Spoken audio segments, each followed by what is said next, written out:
Maraming pong salamat. Sa ngalan po ng Sangguniang Pananawigan ng Occidental Mindoro, sumisigaw kami na i-cancel ang ECC. Mula pa noon, nilapastangan na ang gubat ng Occidental Mindoro.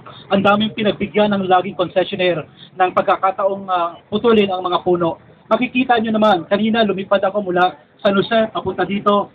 Kita niyo ang bundok namin, talagang nagahasa na. Putol na ang puno. Hindi pa ba sapat yun? Huhukayin pa rin ba nila ang mina? Kahapon, nagpulong kami sa Kalintaan, ang tahanan ng mga Tamaraw, bumaba ang mga mangyan. Sumisigaw sila at umiiyak. Bakit ganon si Secretary Atienza? Si Gerson Alvarez ng DNR, kinancel ang MPSA. Si Gerson Alvarez ngayon, ang chairman ng climate change. 10 taon na lamang ang ibinibigay sa atin ng mga expert para ayusin ang ating environment, para makakabay tayo sa problema ng kalikasan. Bakit hindi papakinggan ito? Kaya siguro si Secretary Gerson Alvarez ng climate change, papakinggan din tayo. Kailangan tumulong din siya sa atin dahil may problema ang ating kalikasan sa ngayon. Ang public hearing na sinasabi ni Secretary Atienza na ginawa ng DNR, ginanap sa Mamburao. Ilang kilometro ang layo nun sa Sablayan. Nasaan ang sincerity ng Intex? Ang pagmiminahan sa Sablayan, bakit sila nag-public hearing sa Mamburao? Nag-rally kami, hindi kami pinatuloy doon. Ang pinapasok lamang yung mga pro. Kami mga antay, nasa labas.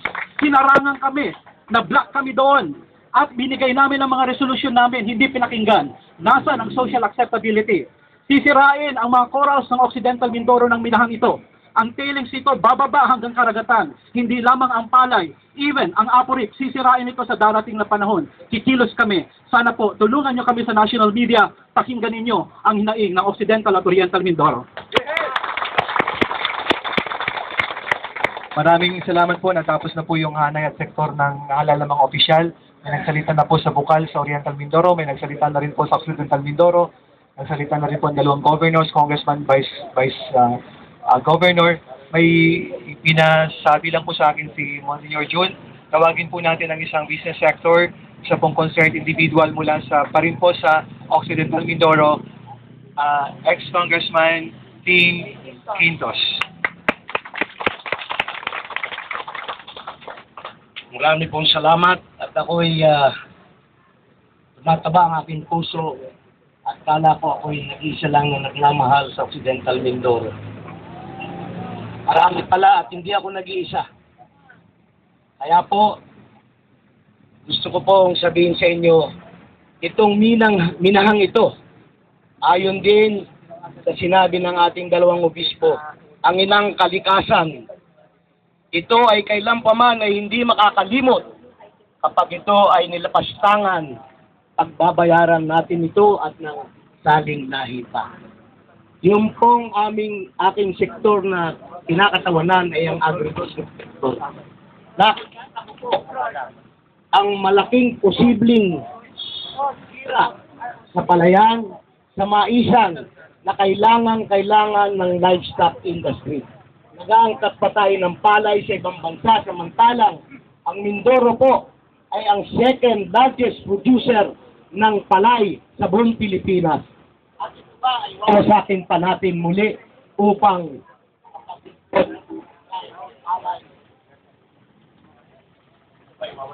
wawasakin ba natin ito?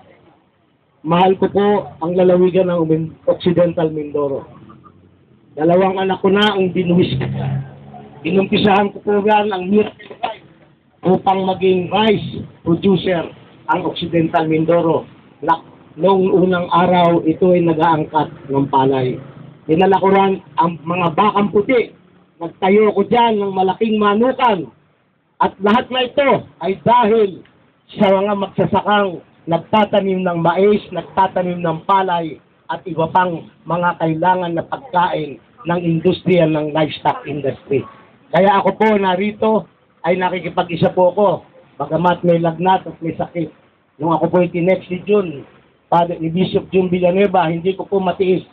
Narito rin ako sapagkat nakikita ko po ang malaking sakunang darating. Kung hindi po ititigil itong minang ito, mawawala po ang industriya ng agribusiness, ng livestock industry. Magsasuffer po. Kaya po, nagpapasalamat ako sa lahat ng mga narito. Malugod ko kayong pinapasalamatan na nagkakaisa kayo, tinutulungan na ang Occidental at ang Oriental Mindoro na ipaglaban ang napaka-lagim na mangyayari kung ito ay pagpapatuloy at pababayaan magbina sa Mindoro. Maraming po salamat.